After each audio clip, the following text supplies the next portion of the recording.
And Adam is laughing. There's always something damn sound thing happening, and whenever I start unmuting all this stuff and getting everything ready. And hi and welcome, guys. We are here with War Talk numero 5.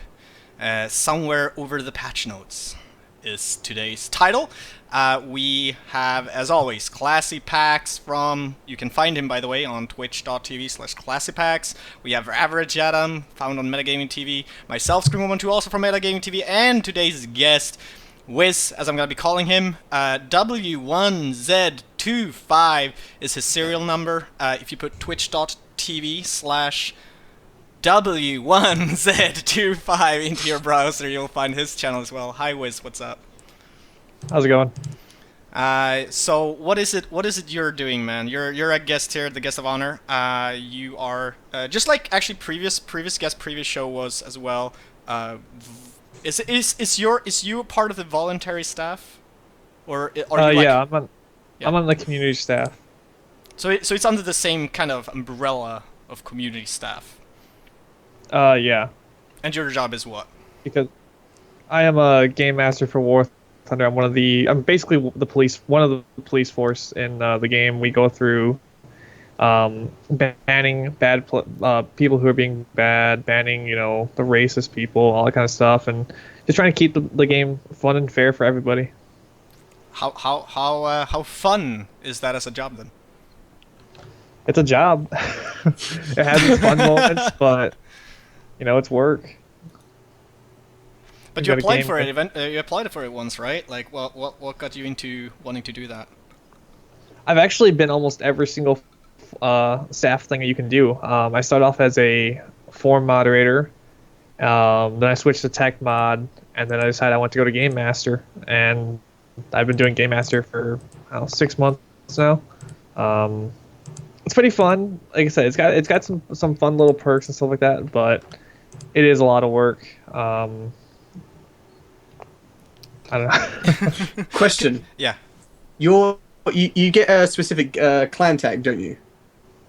Yes. Well, you don't. The staff members do not have to be in the mod squad, but if you see someone with the =MOD that means that they're a staff member, and just behave. Do you find you more likely get killed, or leave because nobody wants to get banned?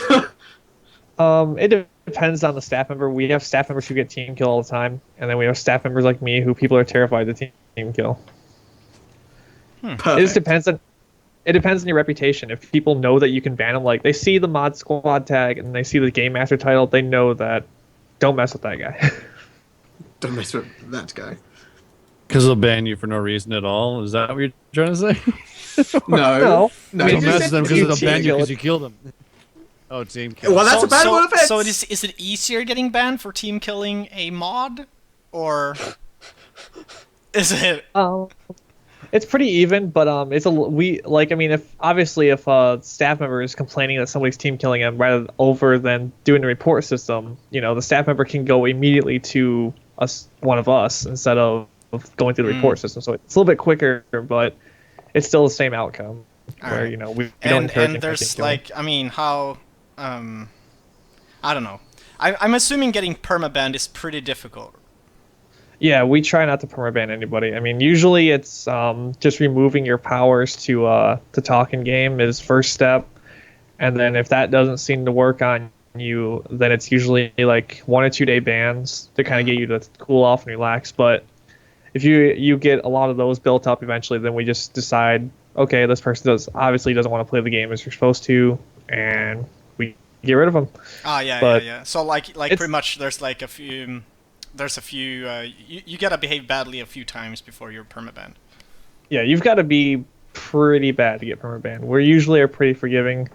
We try to let people play the game, but if you're not actually playing the game, if you're just trolling, I mean, we don't need that kind of person in the game. Sounds fair. All right. Guys, today's topics that we're going to be discussing is going to be what should Gaijin add next for content and why. We're going to go into stuff like that, what we want to see. We'll probably be touching a little bit on some of the released info today, I guess, when talking about that, because at least before when we were prepping, there were some exciting voices. After that, we're gonna be obviously we have an amazing Jingles Watch picture that we're gonna be taking a look at. He's definitely staying within. It's still within the theme of the last week, I gotta say. As well as we're gonna be talking about World War Mode, which pretty much means we're gonna be theorizing of what it could be. Because honestly, we have no freaking clue. But that's what's fun about it. It could be anything. It could be a unicorn. That's what it could be. Alright.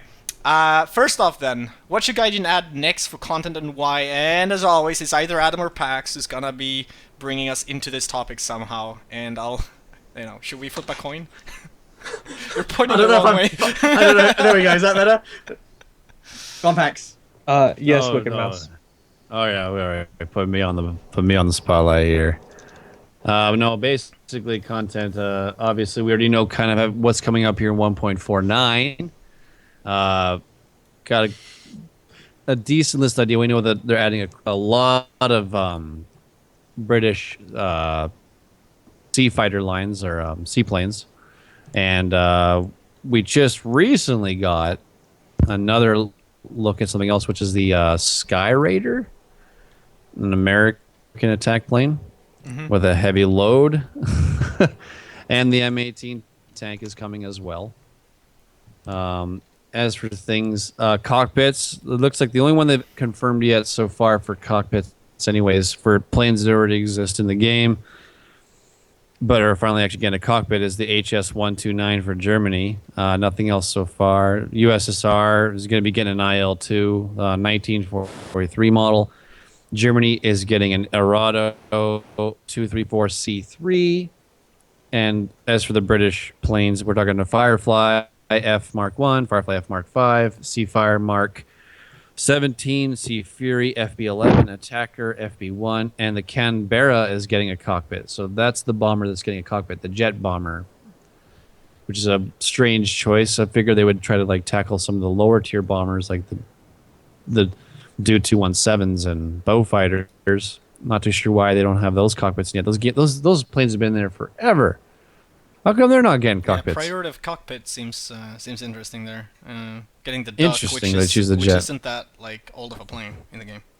Exactly. I mean, we're getting the J2 M2, another one of those J2 series Japanese planes, and a Key 21. So think Key 27, but less. I just googled Key 21 because I was like, I wanted to see what that was like. Oh, okay. I see. Yay. So it's a tier 1 plane. Yeah, so we'll get a tier 4 Japan plane and a tier 1 Japan plane. At least they're adding more Japan planes. Give them that. But this is small parts of what's up to come, right? Isn't the next thing also bringing all the American tank destroyers? Yes. Yeah, no. So this is obviously M18? just a little one. Yeah, no, it's a start. It's the start, right? I mean, it takes a long stinking time to make these models. Mm-hmm. They're pretty darn detailed.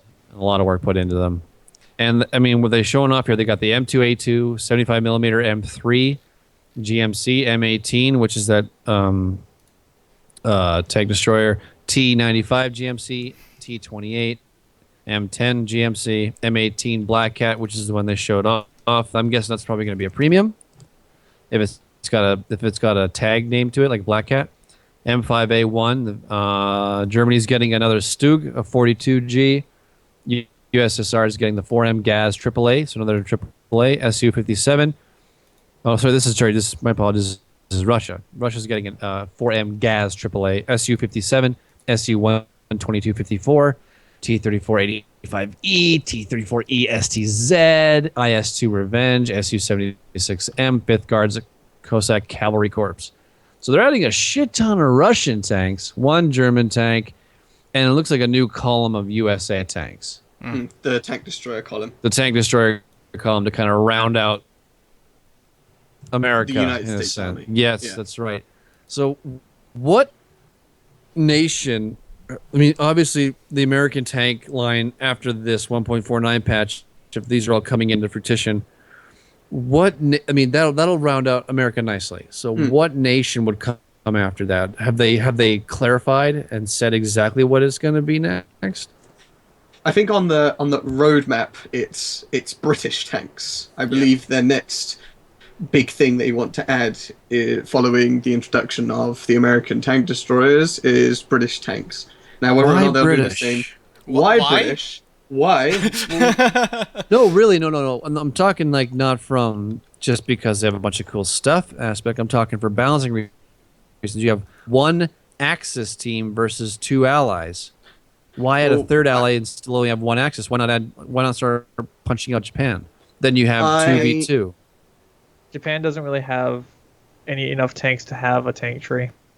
They do. Yeah. They actually do. It's just they don't make them in mass production. A lot of their tanks were designed for jungle warfare. Small, nimble, light, easy to transport across oceans. They actually had a crap ton of different types of tanks. Prototype tanks, a lot of them didn't make it to fruition. And War Thunder, they don't care if it's a paper plane or tank or prototype. They'll put it in the game. And Japan has actually got quite the line of tanks. I mean, they have things that, like the Ferdinand for Germany, right? Like, they have one that's like kind of like that in their own line. It's this massive, heavy, like naval battery gun on it type of tank. They do actually have a great line of tanks. It's just that a lot of them didn't really exist or do much. So maybe it's very difficult for them to make it, viable. It'd be hard to develop them. Yeah, hard to develop because them. they don't have a lot of research on them, right? A lot of it's just like, false, prototype stats compared to actual like real life stats of how they actually did perform.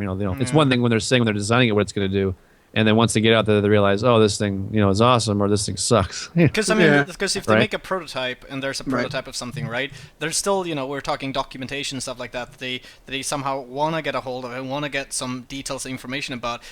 And I obviously have no idea or no clue whether or not it's easier or more difficult to get a hold of a certain nation. But it just feels like Japan at the time. Like, I'm really wondering if it, like today, if it would have been well kept information. You know what I mean? Like, is it easy to dig that out today and get a hold of that info today? If I'm not mistaken, there's actually a lot of other games that have a lot of the Japanese. Like, if you look at the Men of War franchise, they've had a Japanese nation that you can play in the game, and they have quite a plethora of tanks in just that game but alone. The question is how much that's just that, an RTS. But how much of that is actual research done? Like, like how much has been theorizing and just guessing and game balancing? That's just taking. Yeah, no, that's just that's pure game balancing. That's what I mean. It's not statistic. Because I know Gaijin at least wants to be very close. What they have to real. Like, they want to be at least having as close to the real thing as they can, right? Right. But let's so.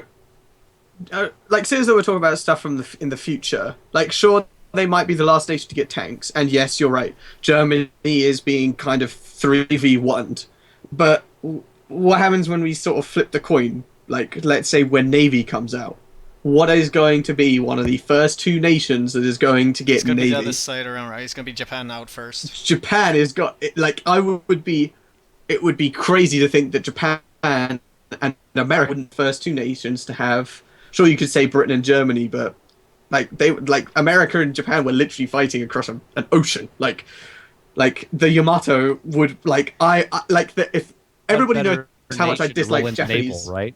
Right? Like, exactly. Yeah, what better nations to roll in the naval would be America and Japan. You cover all things, air, tank, and sea, right? That was their whole campaign, right? It was all fronts. So I mean, do you sacrifice saying, well, Japan, we're finding it.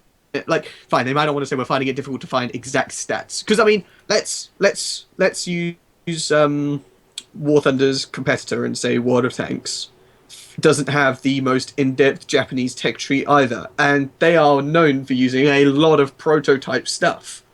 And I mean, even their tanks in World of Tanks isn't exactly massive. Like, I think they only have like 12 tanks for the Japanese tree.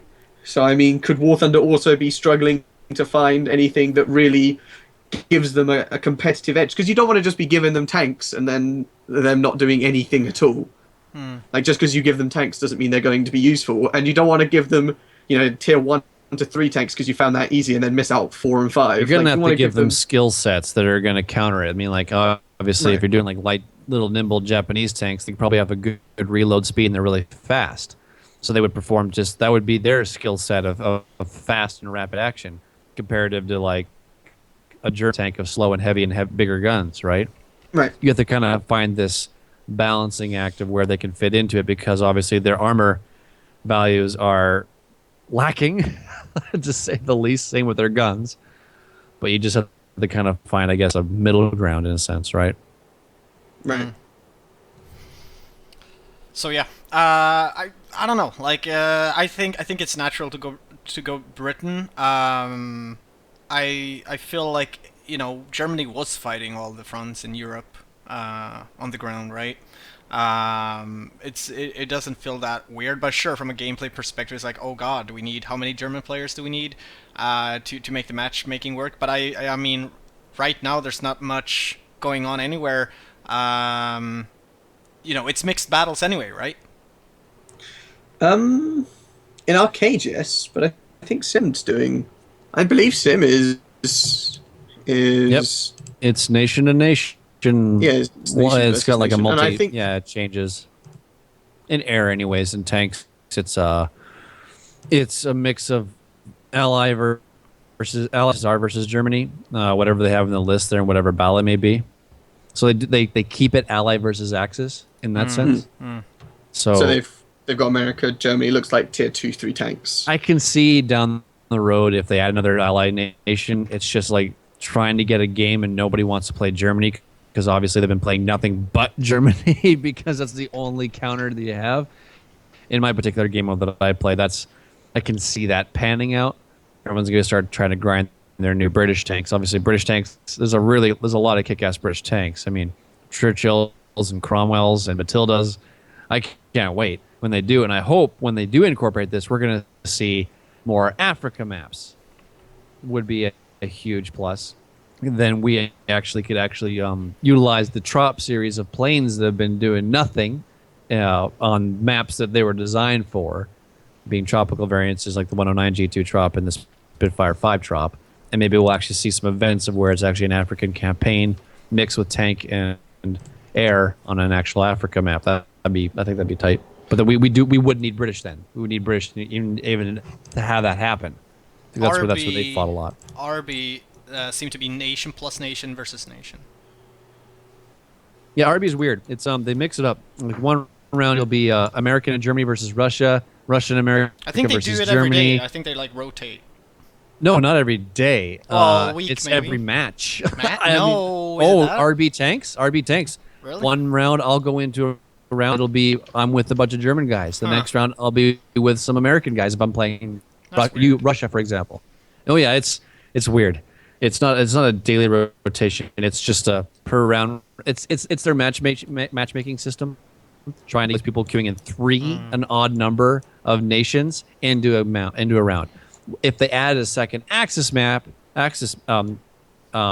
nation, Japan, we wouldn't have this issue, because then it would just be 2 nations versus 2 nations done. But that's a gameplay idea. I mean, a gameplay decision if they want to bounce it that way.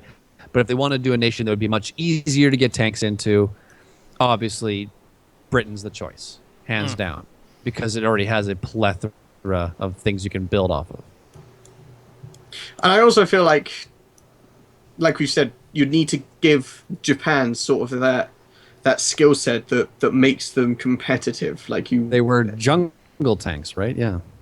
Right. So if they're on the open field, and they've got, because quite a lot of the maps, like Mazdoc and even some of the RB maps, like Kursk is absolutely just treeless and just wide open spaces. Right. They're meant for German tanks on a hill sniping you from far away with their big cannons, yeah. So what's their reload speed going to be of an advantage there? Nothing. It's going to be like throwing pebbles at a Yamato. It's just not going to do anything. But they've just, again, yes, more maps would be great. But then what would happen? Let's say they got on Kursk as Japan versus America or Britain, or like what then? Like, it's a little bit of a sticking point. I feel like they would still need tanks that sort of are similar to each other. Like even the Tiger and the Tiger and the IS have similar armor. Like, they might not be anywhere near the same time zone, but they've got sick armor values. they're gonna have to. If they do it, they're gonna have to treat it a shitload like they do with Russia versus Germany. They're gonna have to have a huge time gap and just do it by strictly the BR system instead of the historical system, of where you're gonna have late Japanese prototype tanks, tier 3. That's just. I got a feeling that's going to be a lot of Lend-Lease, and it's going to be a lot of weird captured premiums that are going to get you to grind out Japanese tanks if they ever incorporate them. Who the heck knows? It's just too early to say. They haven't hinted at all. I haven't seen a single thing come out of anyone's mouth from any of these, Ask Scarper, I forget the guy's name, but I haven't seen any of their questionnaires ever hint at any Japanese tanks. Just nothing to discuss, nothing to say. Not a single thing. So who knows? Who knows? But I know a lot of people have been kind of like guessing at the British tanks being the next one, just evidently because they already have so much history and research, and that there's a lot of them in actual museums you can go and touch and look at.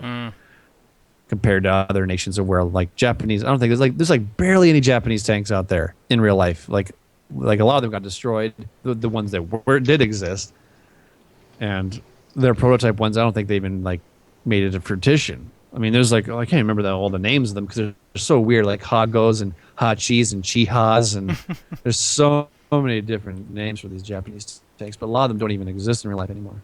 Yeah. So I know it's scary being a guest on the show, Wiz. Do you have anything to add to this? I'm just saying that. Well, Scarper's already said that basically the game plan is that he said on my stream a few times is that try to get American tank destroyers in the game, which they're doing in 149. Then next, their priority is going to be mostly British tanks.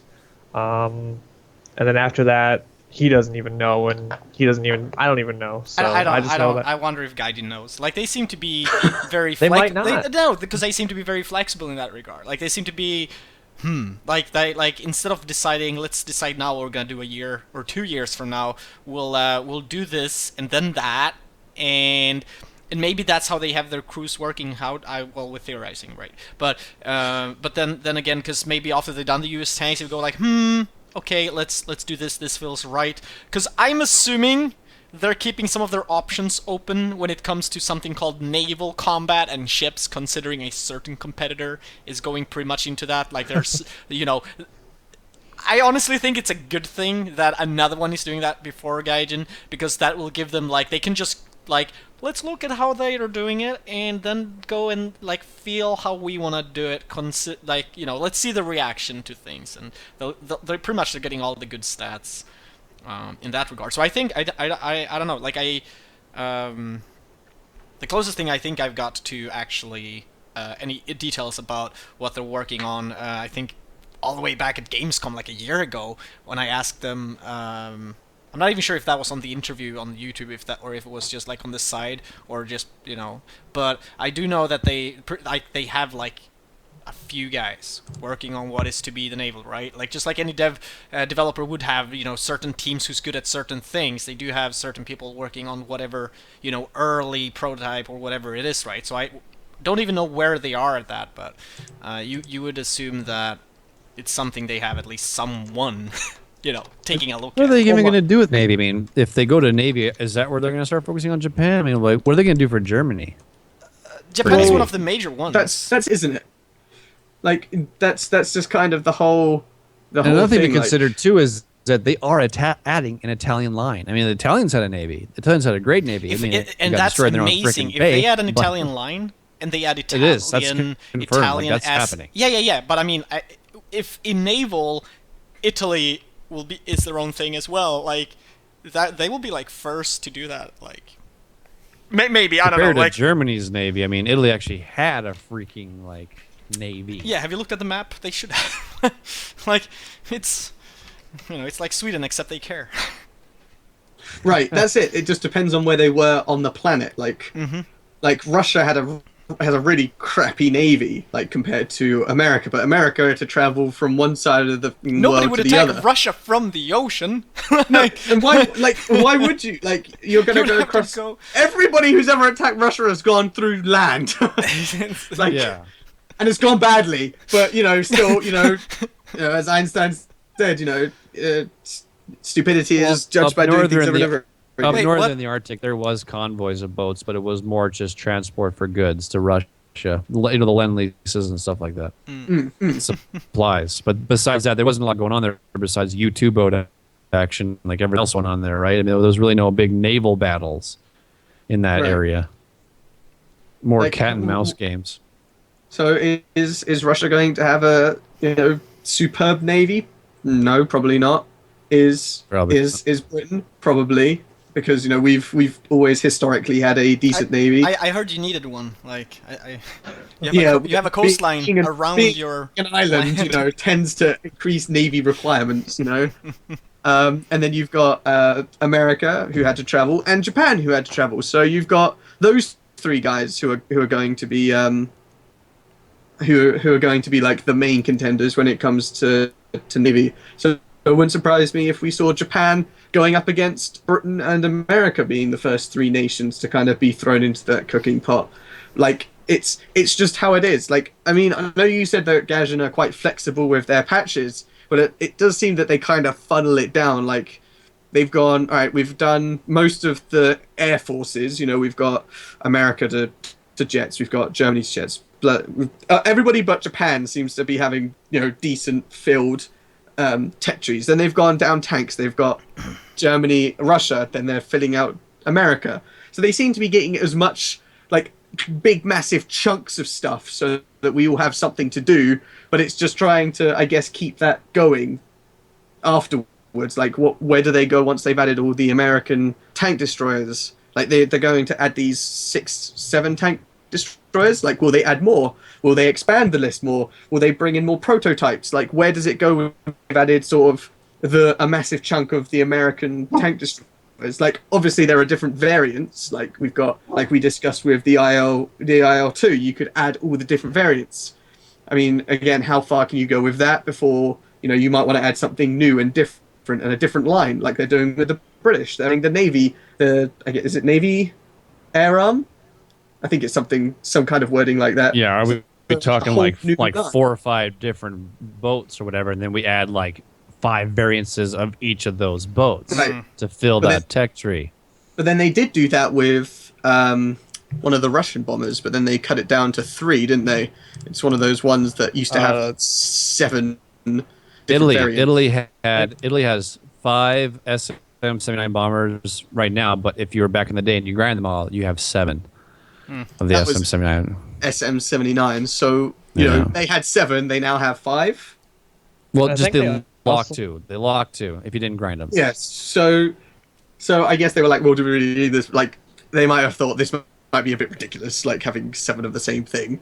But I mean, again, how far does that go? Like, we have like 7 Spitfires. So how many more How Spitfires many yaks can do you we add? have? Yeah. How many yaks do we have? So at what point do you go, I think we've added enough different kinds of yaks.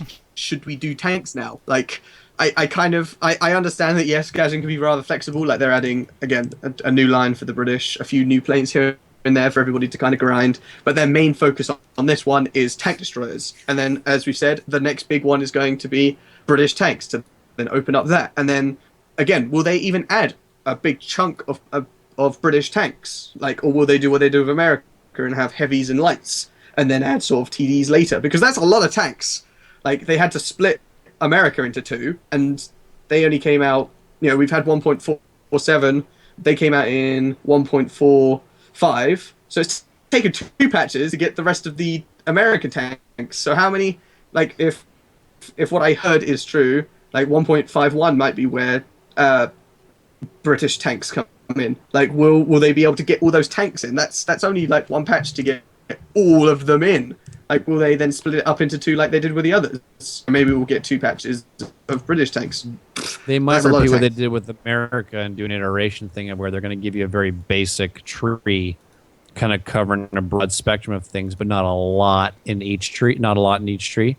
Like 2 or 3 tanks per tree per tier, and then they just iterate on the big patches. And every big patch, they'll add a couple and do things in other aspects of the game, new game modes, new additional planes for whatever nations, what have you. But as they do it, they still fill that other tree and round it out, right? I mean, and it's not the first time that America for the tank line, they've added tanks not even on major patches. They'll add it just during its beta phases. They'd add, okay, now we're going to unlock this tank. Have fun. Let me know how it flies in the or how it drives in the closed beta access, right? And once they get the proper stats from it, it goes live on the main game, right? They might do something like that again. They seem to work fine. It limits people on the American tanks. They can grind up to where they want to be, and they have nothing else to get or work toward until the next iteration of tanks come out. There's a certain tank they really want to get to, like the mouse. Everyone was grinding it when that thing came out. They were trying to get up to that tier 5 to get the mouse. Like they might do the same thing when it comes to British. Like everyone really wants that Churchill or something like that, right? So they'll limit something like that back. They won't put that in priority, but they'll do a Matilda line and a Cromwell line to satisfy you for the meanwhile until they bring in more like self-propels and stuff like that. And they're heavy hitters like the big, the Black Widow, I think it was called, the one Churchill. Yeah, the Black heavy Widow. Churchill. Mm. Yeah, exactly. Until they iterate those, and that becomes your end game, right? Of where you're like, okay, like we got a good selection here. I've been grinding for a bit now. They brought in the iconic one. Let's grind toward it, type of thing. You know what I mean?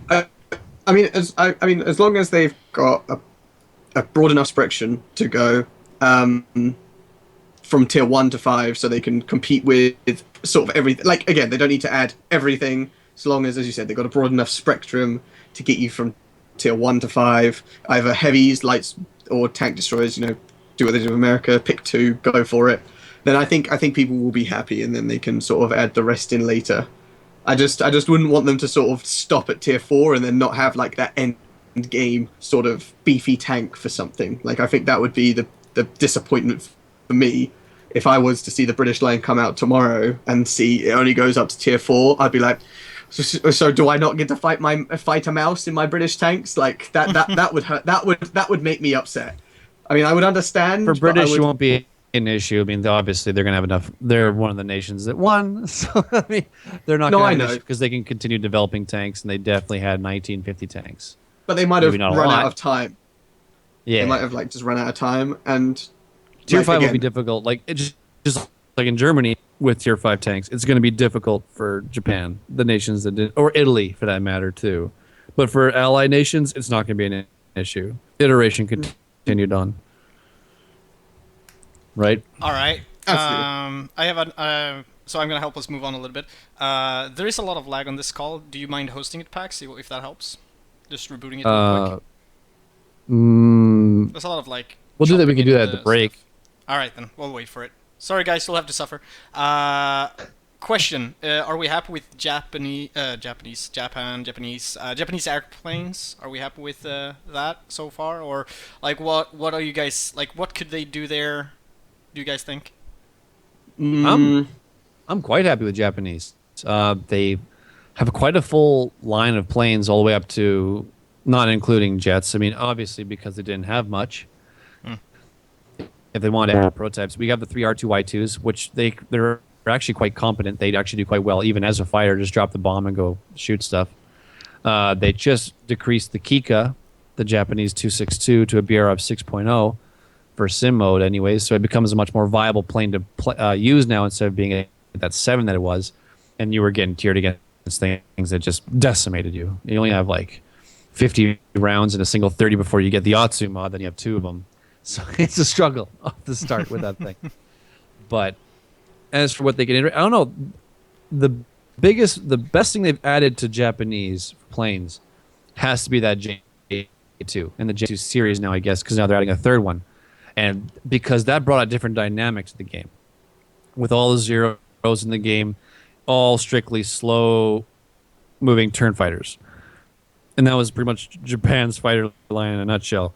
They had the key 61s, which is a nice little mix-match variants. It was kind of like a weird 109 or MC202, kind of felt like.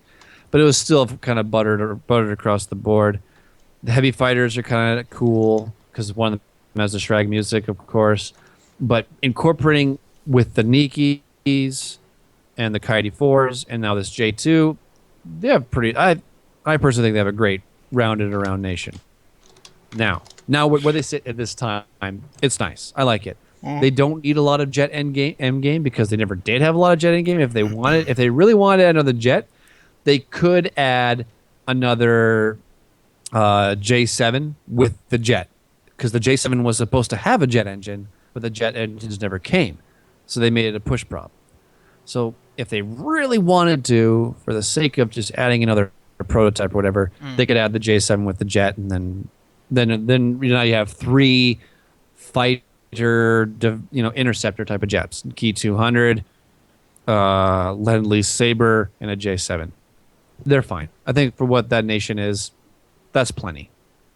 All right. It is kind of a nation that didn't have a lot of variety on that. Do you guys agree, Adam? I disagree. Coming from an arcade perspective, I'm going to disagree that I mean, a lot of endgame jets, particularly America and Germany, have, sure, as we discussed on many previous patches, cannons are the thing in arcade. Like, an endgame saber with 50 cals just doesn't quite do enough. Like, sure, they have the R2, Y2, but even then, that's not... It doesn't feel like it's enough to it. Like, I don't see enough of them for them to seem to be any kind of amazing. Like, I don't see, like, everybody going, I really want to fly that Y2, that R2 today. Like, that's such a great jet. Like, I don't hear that, and I hear it's either America, Germany, or Russia. Like, nobody wants to fly the British jets because they're a little slow. I see a lot of British jets. I don't. I see a lot of people flying American jets because they have very powerful engines, as well as Russian jets, and the Germans because they get boosters. I mean, seeing as though Germany and Japan had Lend-Leases all over the place, it wouldn't surprise me if we saw like a kicker with booster jets strapped to it. Like, that wouldn't surprise me, to give Japan that end game kind of boost to be able to keep up with some of the crazy fast end stuff. But that's just, again, my opinion. I mean, I would like to see more Japanese jets. I mean, I don't personally fly that many of them, but seeing more of them would be quite cool. What do you think, Wiz? I'm weird. I tend to look at the tiering and all that kind of stuff differently than most. I prefer it to be more historical. I would rather not have a bunch of sabers added to all the tech trees, like to Japan and all that kind of stuff. Where were I'd you much when rather... we talked about that? We had that as a topic. I get into heated debates about it. Like, I feel that like tier 5 should be Korean era stuff, and then tier 4, put the 262 in tier 4, and like I said, like I'd rather not see the World War II stuff fight the Korean stuff unless it actually did. You're one of those who want the historical matchmaking over yes. what they have. God, you should have been here. You should have been here. 2 episodes ago or something like that. You should have been here. All right. Well, okay. Well, I see. So, still then, Japanese lineup is fine, Wiz? If you look at it though, it looks like tier 4 could use some love for Japan. It's I mean, at least in the bomber perspective and heavy fighter, there's nothing there. I mean, the Death Star is awesome. I love my Death Star. That's the G8N, guys, for you guys who not understand the keyword. Oh, yeah. The G8 Death Star. Oh yes. I know. I feel like Japan could use a little bit of love in tier 4. But other than that, I think they're pretty good. In tier 4, that's for the strongest. Yeah. I mean, like tier 4 heavy bomber, like bombers and heavy fighters. I like bombing. Oh, bombers and bombing. Okay, yeah. Yeah, because the heavy fighter line just stops at tier 3 and then just doesn't really do anything, whereas Germany's goes really far into tier 4, almost jet level. as well as Russia and Britain, they kind of have a lot of heavy fighters that kind of back up, but yeah, Japan just sort of stops. Okay then. Well, so how about new maps? What can we see in the future of that then? Like, what are we expecting? What are we hoping for Gaijin to do when it comes to adding new maps? I see Adam is getting all excited. Snow map. I want a snow map. For ground forces for tanks. Oh my! They have all these winter skins for tanks, know, which looks so nice in that green forest. Winter. Africa. Those are my two. We need desert dunes or something like that, right? We need to like I would Yes, like a we big need, city we map need as El well. Alamein. We definitely need African maps, big time. I'd like Just to one of add a each. city map as well. I mean, A they whole could just. camp- They They could are just- adding. sit They are there. adding another one. Oh yeah, city maps is my favorite actually. No matter whatever season it I is, don't if it's think winter they or should- whatever. They're still working on that complete destructive ability in the game, so that you can actually destroy buildings. Like yeah. They showcased it off a long time ago, where you like taking Gamescom. down buildings. Yeah, They ended up taking it out because there was too much performance hit Performance, for yeah. low So NPC, but they're still working on it supposedly. That's what they've Oh told wait, us. did they actually I bet you- I officially could bet take it if out they as fix like? that. Did they actually back down on implementing? Well, as in like it was No. supposed to No. be in a few patches ago. It was supposed to come in, but they stopped it because there was too much of a performance hit, and But they they're haven't holding stopped on working to it. on it, right? Like they're they're still working. They're still on it. working on it. yeah, it's Still something working on like yeah, like okay, because I was getting like no, did they say did they like so okay, all right, I got They won't worried. add it until they figure out they can make these guys on these really low end toaster machines still be able to play. That's the biggest. Yeah. I mean, they can send people to space, right? Russia's pretty good at that, but They're really proud that you can run this thing on a potato. They're really proud of that. And that's great. That is good, though. We need to make this a topic. That's great. yeah, but that's please, that's a future it- topic. Should War Thunder run on a potato? that. I'm writing it down so I don't forget. But also, yeah, damn, that's something like that is a thing. Okay, we'll touch base on maps. But Yeah, absolutely. I mean, they could just make like a desert or snow. Like they'll pick one of those, right? And because the snow will be powdery and da da da, or the sand will be, and then they'll just recolor it, and it will be the same thing, right? Like they can just skin it over white or sandy beige. If the war fought there in both seasons, why not? What's the big deal? Yeah. I'd agree. I wouldn't mind a quick. I mean, you can turn half the maps now for ground forces. Just put They snow already on them. do weather. Like you can get there on a rainy dusk, dawn, evening, afternoon, cloudy, no cloud. Mm-hmm. Why not? Why not actual season? No, and no. Yeah, no. seasons. A Yeah, snow right. Like blizzard. so they can have. Theoretically, Yeah, they could blizzard, have hell yeah. three. They could have three entirely different versions of every map. Almost, you could have the hot summer, the cold winter, and you could have the, autumny, muddy, rainy. And it does affect your performance. Like on a cold map, your engines don't overheat compared to like a hot map. Oh well, I would love Like that. that's already in game. That's it? already in game. Yeah. Oh, they have temperature Like, if you're on on- the ground forces map, like on the maps. Yeah. Yeah, on Air Force on I air haven't- like. Well, oh yeah, that's. Have you never true. noticed? Well, on the Air Force, On- I know on- like altitude-wise, but I mean, I'm thinking that is easy to code in on like altitude. They'll just be like, okay. There's things that come with different weather, different temperatures. On a very cold map, your engine will take longer to overheat, and contrailing will start at lower altitudes. On a hot map, your temperatures will increase significantly faster, but you have to go a lot higher before you contrail. I realize I don't have a This is webcam. already in game. Because I'm waving my finger here. Is the question then is, because now I'm thinking technical here. Like, have they programmed the engine so that they have like temperature, things being affected by, like, they actually have temperature, or because I'm wondering, like, because they could technically have done it like the easy way, which would be like, okay, this is a winter map, we'll just make the engine overheat at a much higher value, you know what I mean, instead of actually putting the temperature as its own aspect into the environment, right? I'm really curious to which way they've gone there, how advanced it is now. Because now It's a mix your between temperature of the map and altitude.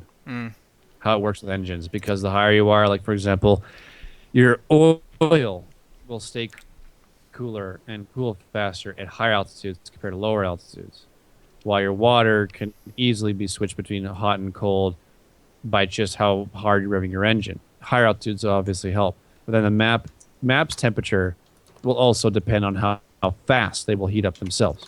Like if you're in a Spitfire Mark V, low altitude on Sicily, or Sicily as we like to call it, you will cook quick, very quick.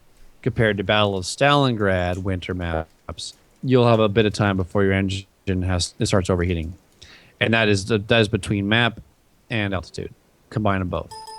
they have it so incorporate so when you're at X value of altitude, these parameters change, along with your flight characteristics, like your AIS, indicated airspeed, will also you'll perform better at certain altitudes. That's already all coded in the game for different variables at different altitudes between performance, engine, everything. That's already all in the game. And maybe if we get a desert environment for both airplanes and tanks, I guess, then maybe those sand filters on the BF-109s will actually matter. The Trop series. Yeah. I mean, I don't think they'll matter. They already do give it a slight. I mean, if they had a desert map, it's not going to matter, obviously, because you're going to be flying on those maps. You don't get to choose what map you go to. It'll be just a rotation thing. I mean, it'd be cool for event reasons, but all the Trop means right now is the planes in game. It served the African campaign, desert campaign, but it only means a slight performance decrease because of just resistance on the plane and the air intake. That's it. That's all it really means right now. All right. But yeah, that's definitely something I want to see. About destructible environments, then I lost my train of thought. But damn, destructible terrain would be amazing. That would be phenomenal. Like being able to sort of roll a mouse through a building 180. Well, because let's be honest, there are some trees that for some reason do not fall over, even though a tank the size of a freaking just the largest tank ever built just hits it and just goes, nope, I'm staying right where I am. You're not moving me. It's like, come on, seriously. Like, so being able to do that, but not only to a building, would be phenomenal. I don't just want to run through a building with a mouse. Like, could you imagine the sheer terror of somebody on the other side as the building not only crumbles to their treads, but then a mouse is pointing its 128 cannon down his face. When you drop like a 1,000-pound bomb on a building, should it be there? You know what I mean? No. Is that the right answer? Wait, what? Yeah. I mean, European engineers were pretty good at the time. I mean, like... No, a lot of buildings fell in Britain. A lot of buildings. Oh yeah, we're not talking British engineers. They were shit. There's little things like that that get, I mean, definitely to add an actual damage model / collision model to bombs. I think they already have something kind of in the game of where if the bomb directly hits the tank, it blows up automatically. Oh, yeah? But if it's nearby and just hits the ground, it's on its timer that designates whatever you had it at, or if it's on impact. No. The timers in arcade still like even if that's you hit arcade. the tank. That's fixed. Yeah, That's fixed. Sorry. But then, like in sim mode, if you hit the tank directly with the bomb, it blows up whether or not you had a timer. Oh. Compared to like, I would like it if you could actually have a timer on it so that you could actually hit a bomb physically, no matter what you're doing. Like the bomb is an actual hard object, so it'll hit the tank, damage the tank from impacting like a rock, and then go off. Or you could actually drop bombs and collide with them with another airplane, for example. Something like that to incorporate it, where if you dropped a bomb, you could, if you're another plane, you could actually either shoot the bomb in mid-flight or get hit by the bomb in mid-flight. Yeah, I'm still missing that. Like I want bombs to actually. I want to drop bombs on airplanes. Yeah, have you ever seen where you drop bombs? You click and you start dropping bombs, and you can pull the stick down and fly through your own bomb. Yeah. Well, they go through any Stuff. plane. They go through anyone. Yeah, because they don't have a collision model. Yeah. I don't want to talk about bombs. I'll go on a huge rant. Oh, that's what we need. Well, I don't like how bombs have been nerfed a lot compared to even a few months ago. Their blast radius and damage has been decreased significantly. Bombs on vehicles doesn't take an effect. Compression waves, like if you drop a 1,000-pound bomb next to a tank, even if it doesn't hit the tank, the compression wave will kill everyone inside. And even though in this game there is no killing. But I mean, a 1,000-pound bomb does kill a tank that stands next to it, though, in this game right now. I mean, Yes. if you go outside of the explosion radius, but you're still in the compression wave radius, it should it shouldn't do any damage to the tank, but it should kill everyone inside. Which would be a which would be a kill in War Thunder. Yeah. Well, remember, people get I think- knocked out though. Yeah, It's probably more for balance. Like you. I think it is for balance like- reasons. Right, like you wouldn't We already want. have bomber spam issues. Why give them an additional choice feature? Yeah, like in arcade, could you imagine how crazy that would be in ground forces in arcade, having bombers with 1,000 pounders just going around, sort of one hitting, Those and then the maps are entire pretty map small just too. dies. Like that would be crazy. Like I like the realism aspect. Like I'm all for realism, but personally, balance takes precedence. Like if it's not fun or if it's not fair, then it's not going to be fun, and people will either use the thing that's OP or just decide that it's not for them, and that's it. Yeah. Definitely. I gotta agree there. What do you think, Wiz? What balance over? Well, what just Adam said, technically. Like, Um, Yeah, balance do you want balance do you want to over do you want over to do you still realism. want to defend the pressure wave? I think that it'd be a lot more balanced in arcade if you weren't able to actually spawn in bombers and ground forces. I think that they should only have ground attackers and fighters. That's an interesting idea. Because I mean, when have you ever heard of B-17s flying that low, carpet bombing? Usually They they don't. When have They're when have you they're heard of not. a They're level flight P-47? carpeters. I think the problem is that Right. arcade is such a big part of the player base that if they took out something that you're not going to be able to do or use this, like people would rage, like they would go nuts about that. And who are you waving to? I was waving to people in my chat. Oh, There are people in your chat who are my followers. yeah. I was like, you've been waving every now and then. I'm like, who? Some of my I feel like I should moderators do it and now. such. And I've never been mean, a special guest before, so Okay. B-17s, sure, like they might not level flight, but I mean, being able to, I mean, we had this discussion, but being able to kill a mouse, and like, in my personal opinion, a P-47 with the rockets that it has shouldn't really be able to do much versus a mouse and its crazy amount of armor. Like, you would need something much more powerful to be able to do it, and that's where the bomber really hits in being the heavy Anti-mouse. tank. Well- The anti-mouse, like the massive heavy, like if you had a heavy column, you would need, like, if there's a heavy column line that's camping in the middle of the map and your team is just unable to push, you need something that's going to really like either scatter them or do to them that causes them to react. Like again, you need something that really like throws something up at them that makes them go, I can't just sit here, I need to move. Like, and that's where I think the heavy bomber has its place. I know we've gone way off topic now, but I feel like it's gone to a semi good place. But that's my stance again. Like, balance, something that really hits them home. But we have hit the Stop some halfway camping. mark anyway, so it's all good. What did you say, Pax? We're at the halfway We have mark. hit the halfway mark. Ah, yeah. All right. So with being at the halfway mark, then we could leave this. Even though I wanted to touch more about destructible stuff, but we'll get that into another part. Maybe that can be something else. All right, guys, we are gonna take a short little break of roughly 4 or 5 minutes, and when we get back, there will be Jingles Watch, and there will be God dang it, I lost my train of thought. But it will be World War mode. We're gonna be theorizing about what the hell that could be, and I guess that is easily that can easily go on forever, I guess. So yes, we will be right back. We need to rehost the Skype call.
And we are back, guys, with, as always, Classypax making that nice face. Adam and Wiz, and heck, it already looks better actually from this rehosting of the call. By the way, just saying. You can tell who's hosting now, because now all of a sudden the people over on the North American continent is looking way better, and Adam is looking less. America. But yeah, we're moving on here, guys. We're gonna we're on Jingles Watch right now, as you can tell. We haven't showed the picture yet. We've received some interesting footage. He just keeps going everywhere. He goes to, what was it, Hoth? No, what was the Star Wars place last time? Hoth. Was it Hoth? Oh god, I'm so bad with Star Wars names, locations. What the Hoth, man? And there's what the Hoth? Dang. And there's even a new trailer apparently out for that game, by the way. So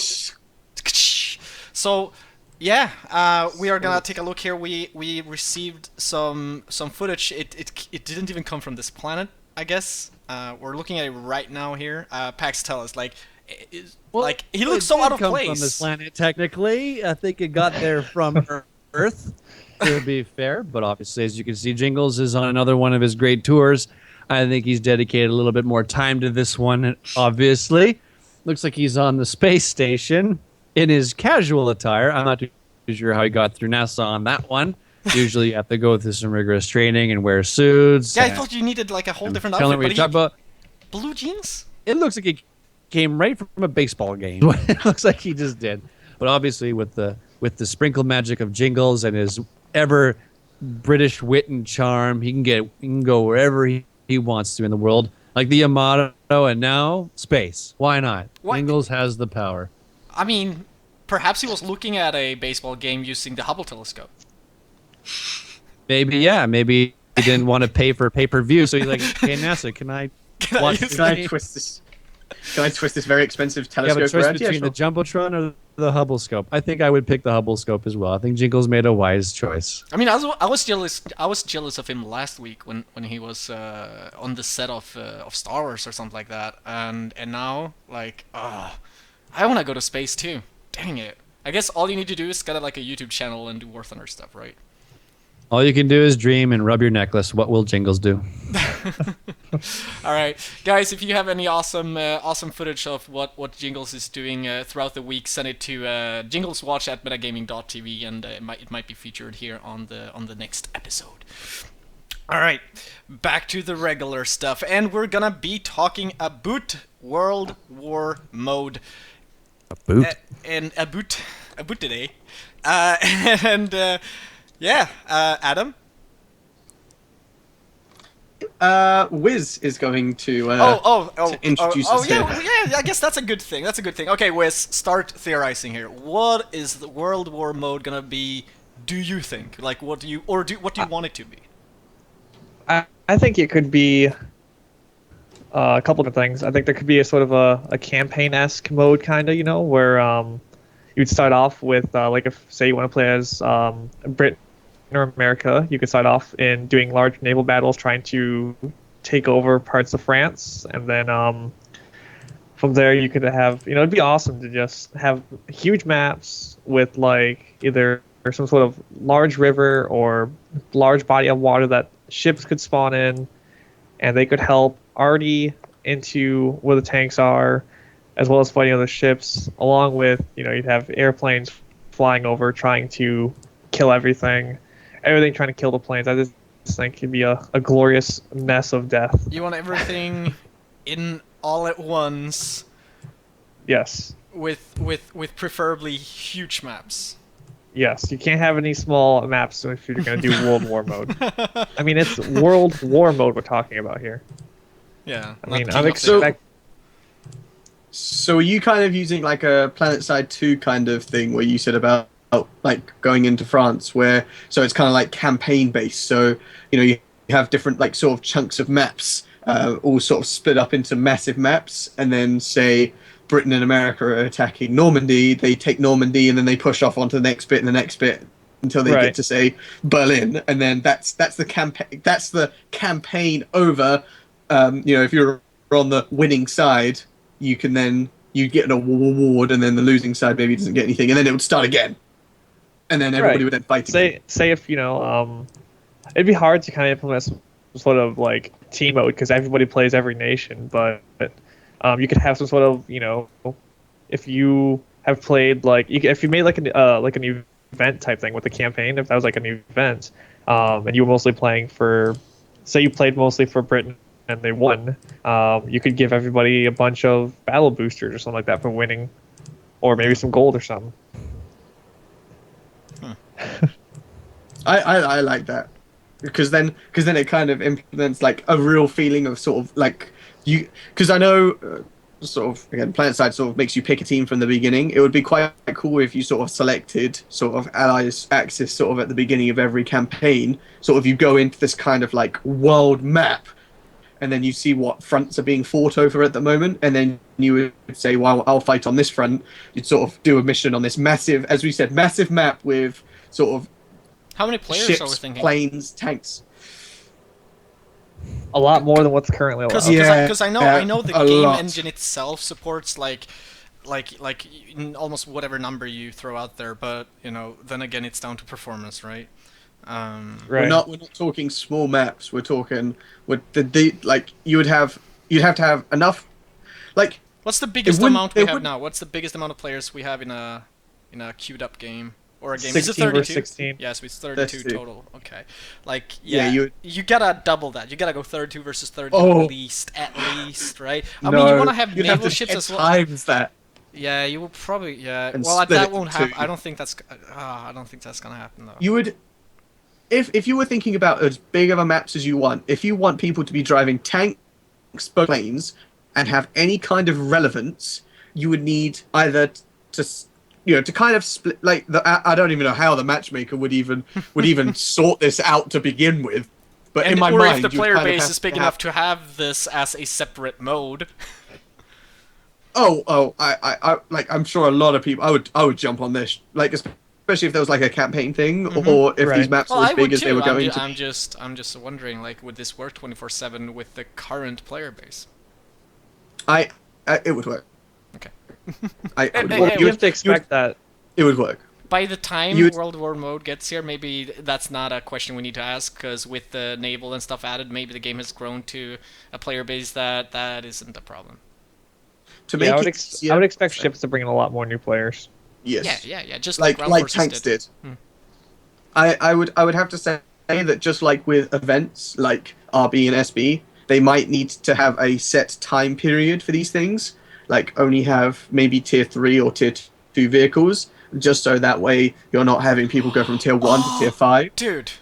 Then that would condense it. So at the beginning of the campaign, you can only use tier 1 vehicles, right? And the later you get into the campaign, you can only, like you get like, oh, now you can use tier 2, and then you like as if time is progressing, right? But then how well, there has to be a deadline. There has to idea. be an end time of the campaigns, right, where they start over again, right? Right, but that would surely be when either Germany has, I guess, assaulted America or Britain and taken over London or I mean, World War Washington. mode doesn't have to be historically accurate, right? But then you would need to define a winner. How would you by your standard? How would you then define a winner? Maybe they have a map with certain points. Like maybe each region is worth a point or something like that, and whoever's holding the most wins. Right. So you would have Germany taken most of Europe, and then they would need to then push into Britain or even into America or Russia. So they would then need, like, I would say capitals would define a winner. Like But at the same time, maybe there should be like one starting point on that map, which can never be taken, obviously. So if one country gets pushed too far, then no, because then they would. No, because there would always be like a front. There would always be a front lines. Hearts of There Iron would always style, be yeah. a front lines. There would always be a front lines for them to then spawn into. Like there wouldn't be a problem for that, because there would always be a front line. So you would always have somewhere to spawn and somewhere to fight. So there would always be a front line. If Britain gets pushed all the way back to Scotland, then I don't think there's any chance of coming back anyways. Well, of course, because Scotland. But should this be historically accurate? Like, I mean, should this be Axis versus Allies, or should this be like Every nation for themselves. I think If you were that- talking about World War mode, it would have to be Axis versus Allies. You want it to be like World War II, technically. I would say so. Yes. What do PAX think? Due to the way that the game is set up right now, we have two sections of the game primarily, and they're all round based. We have our main queue section up at the top center, which you select AB, RB, ground, or air, and they're done in these pool of people into it depending on what nation they're queuing or tier they're queuing. You throw in 32 people into a batch, and in a certain time frame, either you complete the objectives or everyone dies on one team. That's the system we have right now. And the second system within this game is the event tab, which is relatively the same principle, but they do more specialized things of where they limit the vehicles, they limit what you bring to the fight. It's still round based, but then they can do experimental things of X versus Y at this nation, this BR, even completely avoid the BR rating and do more historical. And the way I see World War mode coming into fruition is, and I / like to see it come into fruition, is in events. Put it in the event section of where you have a campaign. Like right now, what they're doing right now is they've been changing out this event tab right now with a different fight per timeline / front within the war, right? Everyone's been noticing this. Like, it's how many days of this battle thing, Yeah, right? there's like a graph and stuff on the website, right? Yeah, Mm-hmm. exactly. That's the way I'm going to see Gaijin's way of kind of doing a World War Maybe they're mode. trying something out we just don't know yet. Maybe maybe they're testing something. I got a feeling they could do a campaign thing where they pull the statistics and the events change to the next map periodically. The side that wins loses doesn't matter. It'll just collect the points of what side did better while that certain map was Which in side rotation. won the most, more or less? Yeah, exactly. Which might be a bit of a bugger for balancing issues. Thanks, honey. But at the end, I hope that a few things will come into aspect of the World War mode. Having all three fronts in the mode might be difficult, obviously, because of where geographically you are. Not everywhere's going to have an ocean conveniently right there. And you're not going to put a naval battleship in a lake. So, I mean, there's that to consider. I mean, you're going to have a lot of Italy, Battle of Britain, not even really Battle of Britain now that I come to think about it, but and a lot of Midway, Iwo Jima, a lot of Japan front if you want to do all three within the same game mode.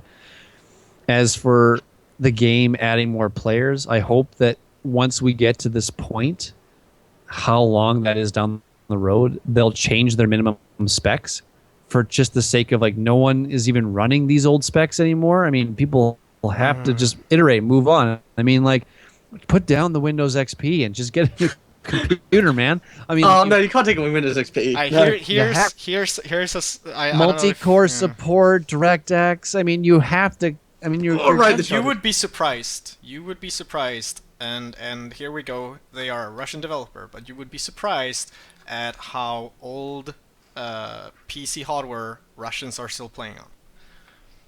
Yeah, I'm just trying to say what we're playing. We're playing the guessing game, right? I would love to see them put up minimum specs so that they can do things like upping the player count, upping the fidelity. There's a lot of things that were from the beginning that are getting a little dated. Like if you look at the player pilots, their models compared to the tank guys now, there's a big difference in like polygon count and text count sizes. Yeah.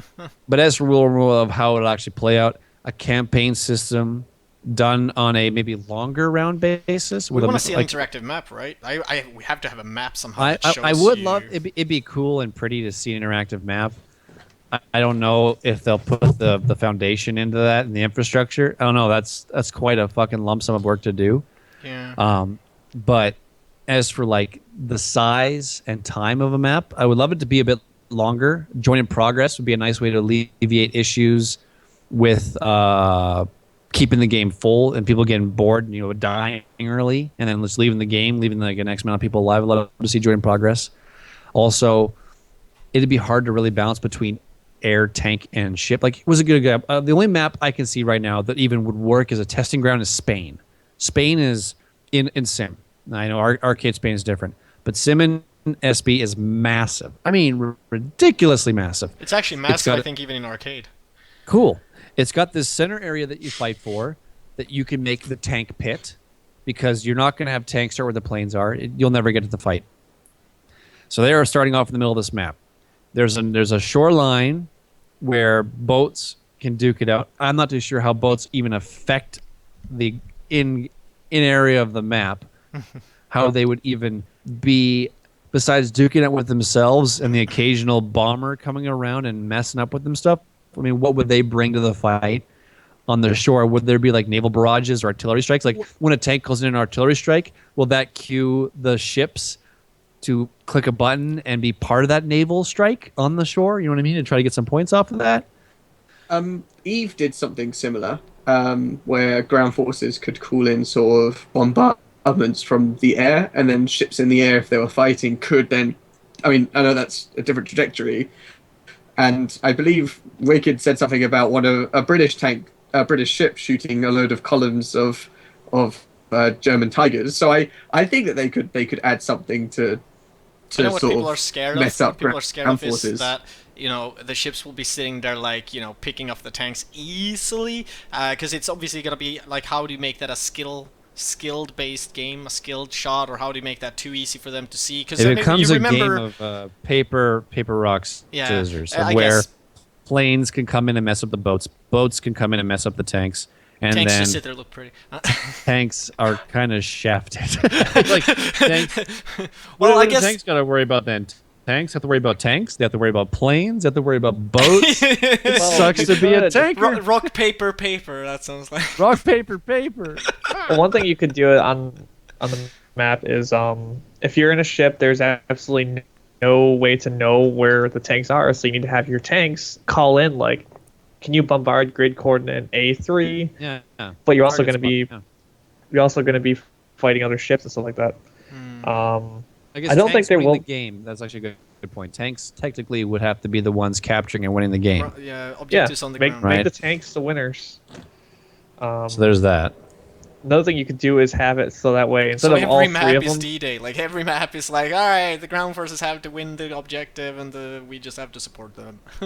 Another big thing is actually having carriers with player planes taking off them, not AI ones. You know what I think? players. When we're looking at a certain competitor, and the way they've done things, even though I haven't played it, but I've seen videos, that, you know, they have hangar ships, right? And it's from what I've seen, it's you're sending like a column. It's more almost like an RTS game, like you're having a bird eye view where you're sending, you know, AI planes things around, right? And here we go. War Thunder just has it all in their hands. Like they could just, as you say, put player planes on those ships. We have the ships already. We're landing on them already, right?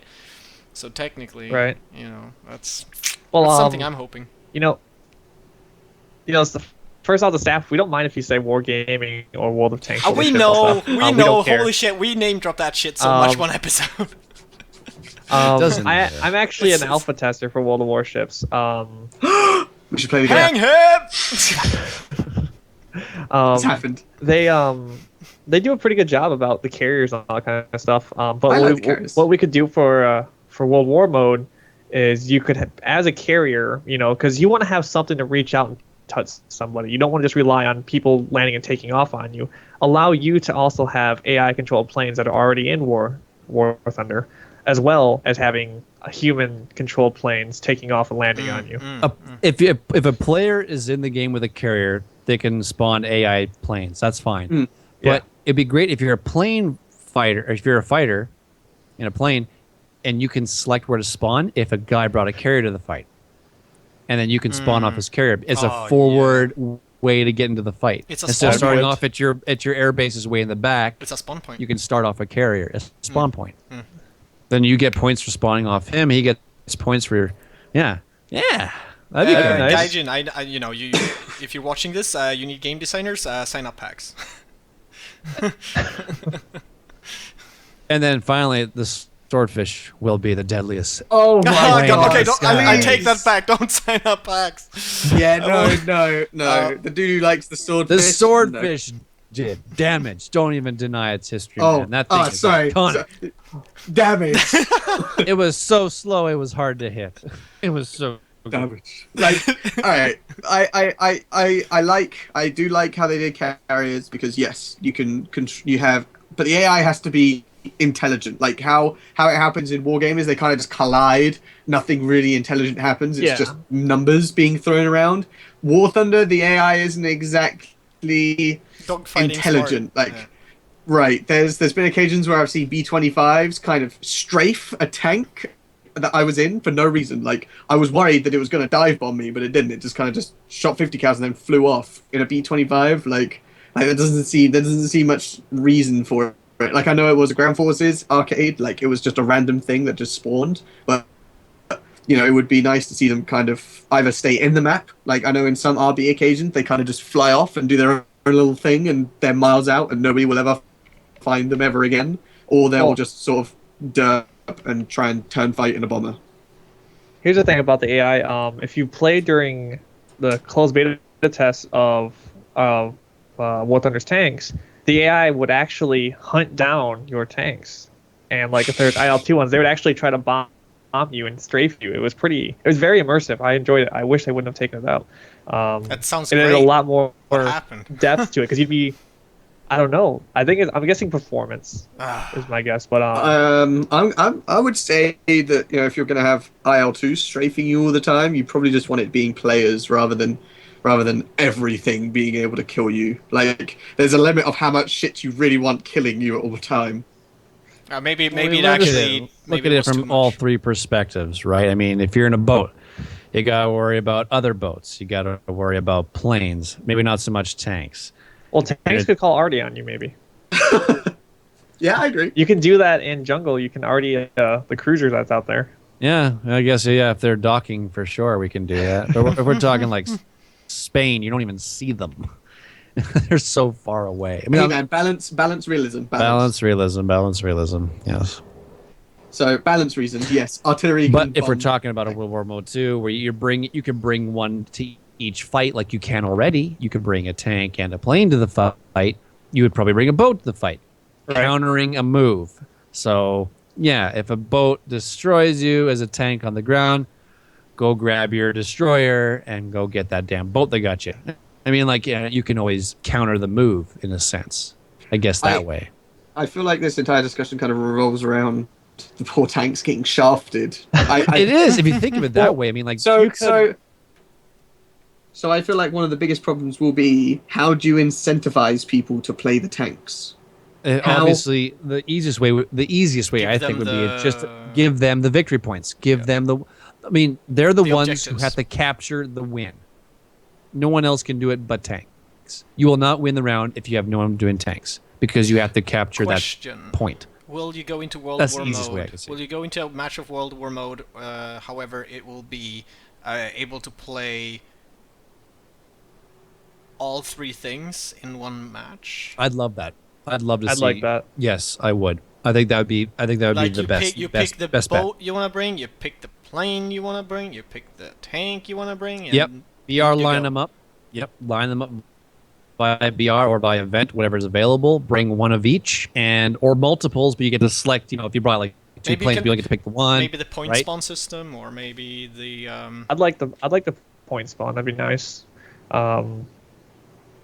I think another way you can do it is if, like I was trying to say earlier, instead of having all three in a fight, you might have a plane and tank fight or a plane and boat fight. But you probably won't see tanks in a boat if we're going to be totally honest, because it is hard. It'd be extremely hard to balance. If you're able to bring one of each, right? And let's imagine then we have we can be more than 16 versus 16. Let's imagine we can be 16 of each. Let's think that. Like they gotta make it so that we don't have, what is that, 16, that's 32. Math, 48. So 48 players versus 48 players, right? So instead of 48 people spawning tanks, only 16 people can spawn as tanks. So if 16 people spawn tanks before you, you gotta pick something else. No, No. no. That kind of favors people with faster internet, though. But then Well, at the game same already, time, the game already has. If in case you didn't notice, the game already has a counter towards that. Like, because actually, it isn't the internet that makes you load fast in War Thunder. I think it's if up you to have you an to SSD decide drive. if you come into a. I think it's up to you to decide if you come into a game. You can always, before you spawn in, press tab, see if other people have been spawning in, and if you feel there's a gap to fill, you could be that person and fill that gap.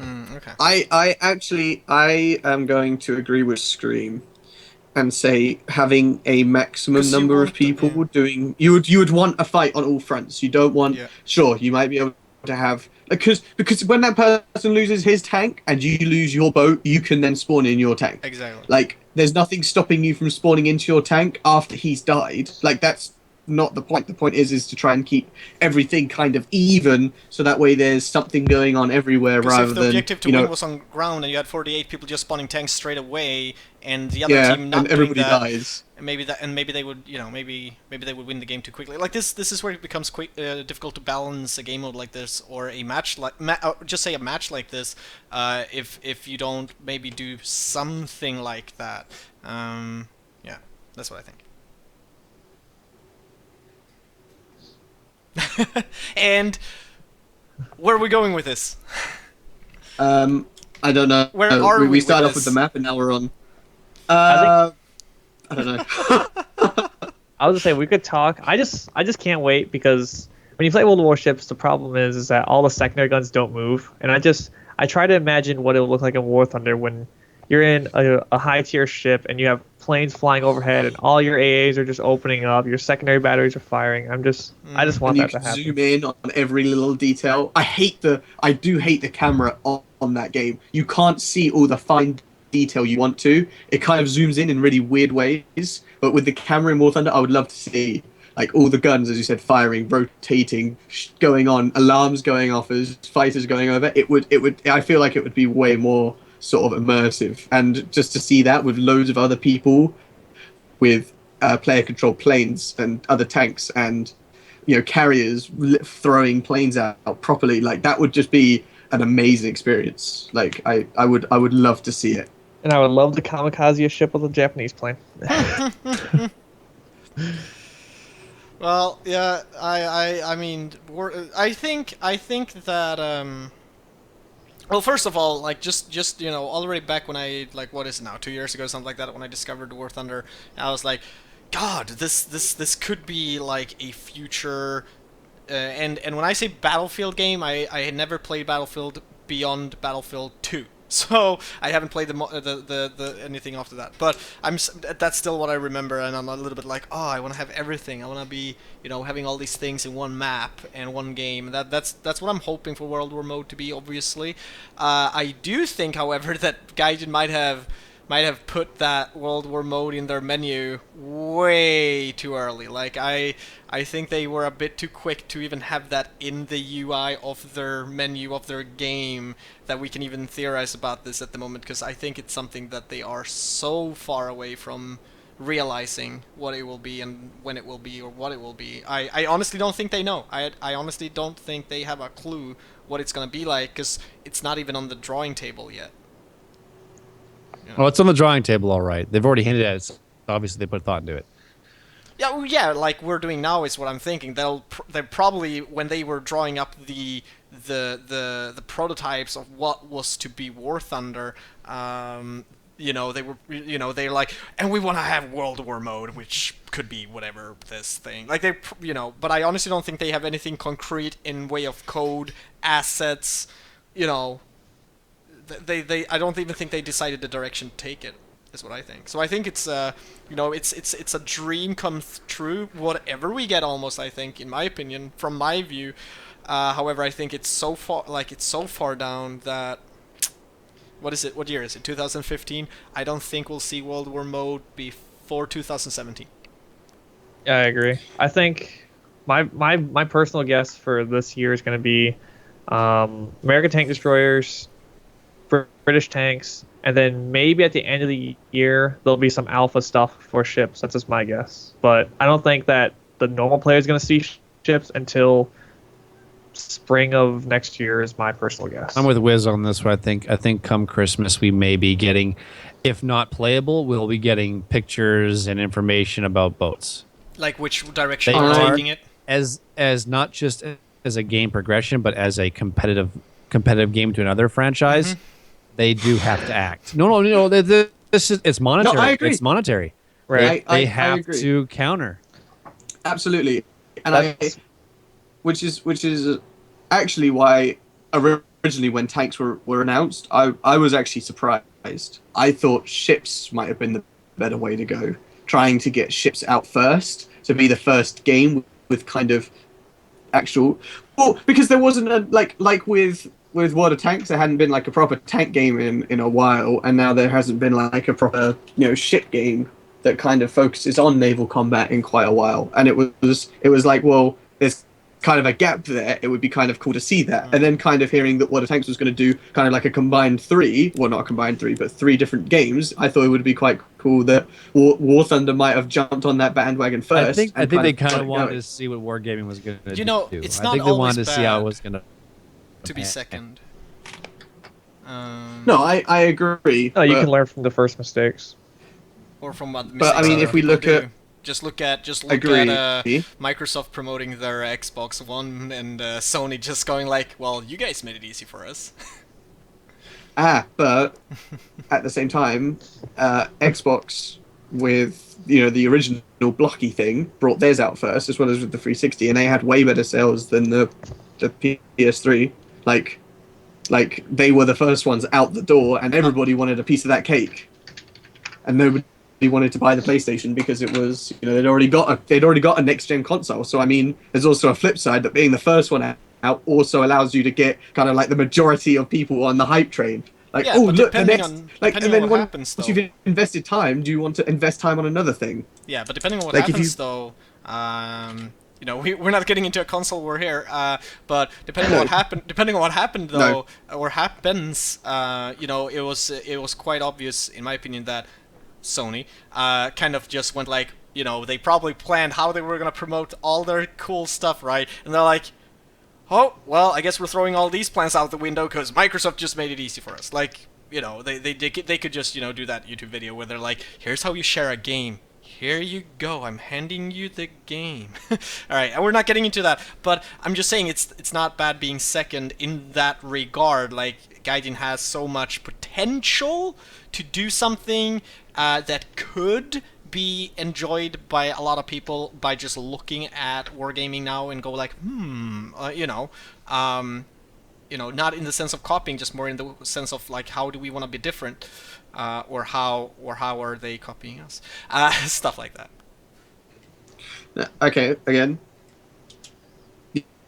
Yes, I agree. I don't know where I was going to go with that. I guess I was just going to re-roll it again. Yeah, And you gotta I just re-roll it don't wanna and see- just repackage it. Yeah, just Yeah. put it in a metaphor about the Nintendo DS or something. And then, Get back on the and then console. we have a port strike. What do you call it when people whatever? I just don't want them to be the second ones, and then everybody's invested time in, like, obviously me It's obviously was difficult to leave a game you invested a lot of time, effort, and money into. right. You invested time in. Like I put a lot of time into World of Tanks, but I just lost the enjoyment. But I've put now a lot of time into War Thunder, and I wouldn't want to give up that time to play any of the other franchises. And I just feel like if people are going to invest a lot of time into World of Warships, they might not necessarily want to then move on to War Thunder. I think it's also because they might have on gone- how much time. Of course, the there's type of between- person, right, and the amount of time. there is between, because the War Thunder Ground Forces came out quite a lot of time after what I feel like World of Tanks had been out. People were maybe getting tired of it. They're like, they're Well, that's done vice with versa that with game. planes, Hmm? right? Hmm? Like that's vice versa with planes. Yeah. I mean, like, yeah, tanks. World of Tanks started way before War Thunder tanks, but War Thunder planes started way before World of War planes, right? They both picked something to start from, a foundation, but now they're just playing this game of like keep with the other one, right? Well, I mean, I can give you a little food for thought if you want. Something Go to ahead. note is that in War Thunder, if you ever wonder what their thoughts are about ships, I mean, in game already there's already pretty detailed ships, and rumor was originally they were going for ships at before, or it was going to go airplanes then ships, but because World War planes came out, they decided to switch gear and work on tanks. Which is fine. So. I heard that rumor. I everybody's didn't want to heard say that anything. rumor. But I mean, it's and I'm not sure that it's as much of a rumor as truth. But I just want to say that that's weird. Like it's like, why? Like, okay, our competitors releasing airplanes, so we're gonna release what? Yeah, I guess you're right. Like, they want to be competitive, so they're gonna counter by doing what they have already done. So it's almost like a mirror Bring their of them. own style and variants into it. So then you decide which one you want to play. Because if one team does boats and the other game They were developer scared does people were gonna tanks, go to their. you're not flocking people into your game per se. You're just covering a certain type of genre. If they bring tanks, you want to steal their player base and their potential money onto your tanks. You bring your tanks out. You're trying, because at the end of the day, it's the same pool of people that you're trying to drag to your game. At the same time, I feel the biggest pull, and this is so off topic right now, but I feel the biggest pull that Gaijin and War Thunder has is that we're talking War Thunder. We're talking one game. We're talking one platform. And I do feel that's the strength there, is that you log into the one game that you just inside, like, it's so different to me when I have to have what I consider to be 3 different titles entirely and games installed from one, like, and it's not even one developer, because Wargaming actually has, they have different studios even. They got a lot of money. They have a lot of money too, because They can World of afford to Tanks do was a that. hit. Yeah, sure. But I'm still saying, though, to me, we are looking at one game versus 3 games, you know, where I am preferring the one game that has it all. Well, it's actually technically one game versus 3 launchers, but your stats collaborate anyway. Sure, it's one account, but I don't know.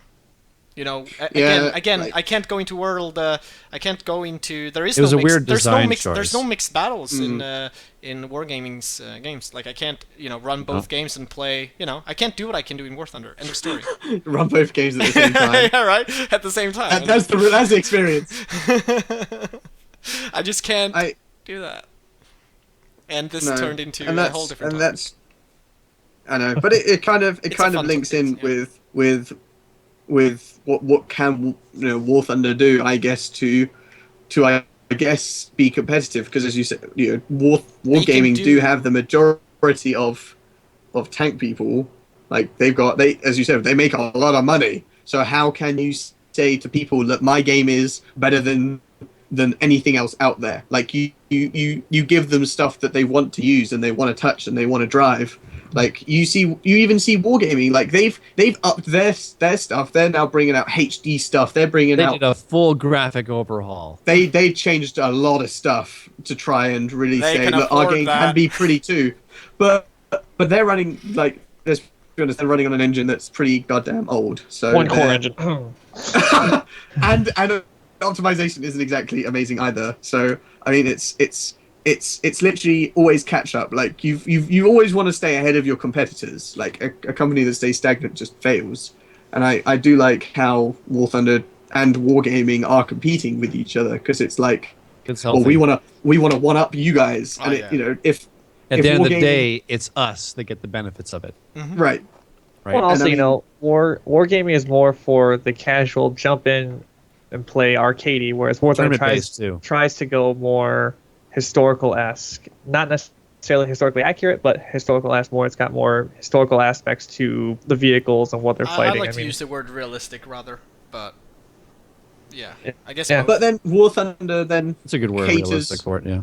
War Thunder then also caters to such a wide variety of people, from simulator guys to the casual drop-in, drop-out guy who doesn't have time to sort of, learn every inch of how to fly a plane. They might just drop in for a couple of games, play some arcade. That's enough. Like, or some tanks. Like, they don't have to be so hardcore. But in in World of Tanks, it's just this sort of one size fits all. It's a more tournament structure type of game of where it's just heavily balanced and you basically laid out rules and number values.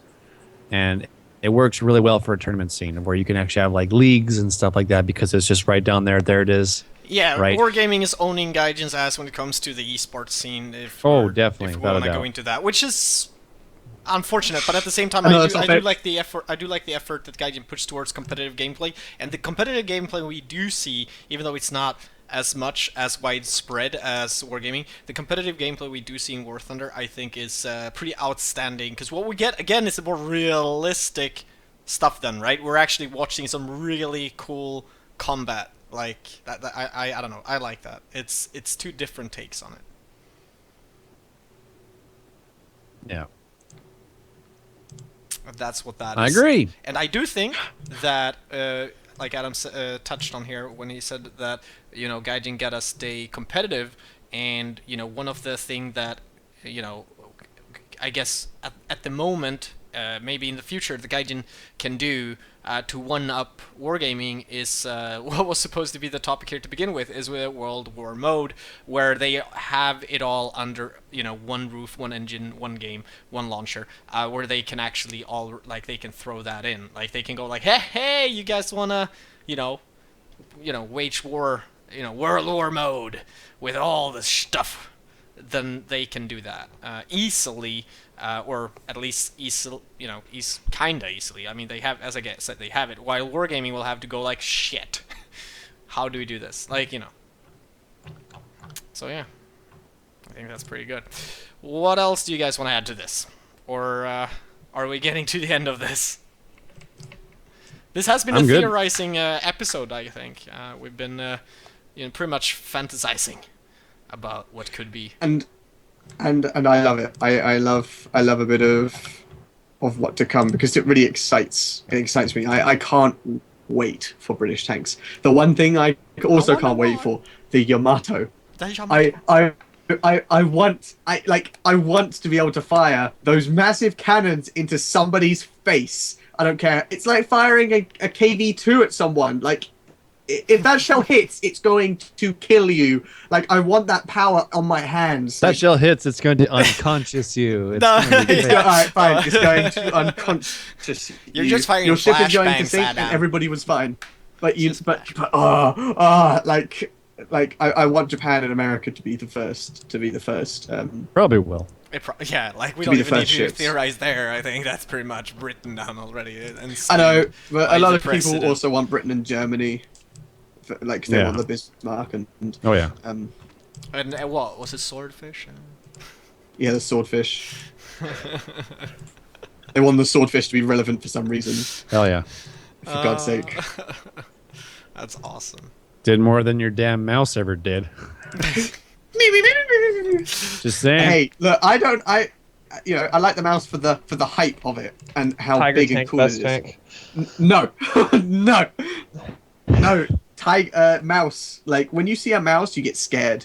Like, I get scared. When when I you see a mouse. mouse, you get Oh scared. wait, It it's a sounds so odd. 1.53 Goliath hype, remote controlled bomb tank. Goliath hype. Yeah, isn't that weird? Germany decided to go with the mouse to be the biggest thing. Goliath, tiny little remote controlled thing. It's like Awesome. Just awesome. propaganda. In before Land Cruiser. Yeah. I want the TOG. I want my TOG. I'd be okay with a TOG. I'd It buy would it. be like the T-35 for the Russians. It's so big, have a but it has. T-35. I have a T-35 too. It's so big, but it has so many people in it that even if one of them dies, you just got somebody to replace, just constantly replacing people until you have like 2 dudes left. It's just like, no, like, you're done. I love that tank. But yeah, the TOG could be something like that. You just have like this family of people just stuck in a tank. And then just have people just swapping it. That's what it is. It's a little village in a T-35. There's at least like 18 people in that tank. It's ridiculous. You could populate a small village with that tank. You shouldn't even call it a tank. It could be known as the colonization tank. It's going to colonize a whole village. That's because you're British. All right. Anyway, Space with games. with a few minutes to spare, though, to end this, I wanted to give Wiz a second chance to tell people where to find you and what to expect on your channel when streaming. Because yeah, I mean you are a game master. We didn't touch this much earlier in the intro that you were actually also streaming a whole lot. I'm a staff streamer as well as a game master. Yeah. The So one and what can only. they expect on your The channel? one and only. Monday and Wednesday is when I do 5,000 gold giveaways on each of those days for official War Thunder streams. Sometimes staff are with me. The developers do watch my stream once in a while. This depends. But I stream every day. I stream whatever I feel like it. Mostly Grand Theft Auto 5 lately. Oh yeah, I- we haven't done any of that. No, I don't even know what No. Grand Theft Auto 5 is.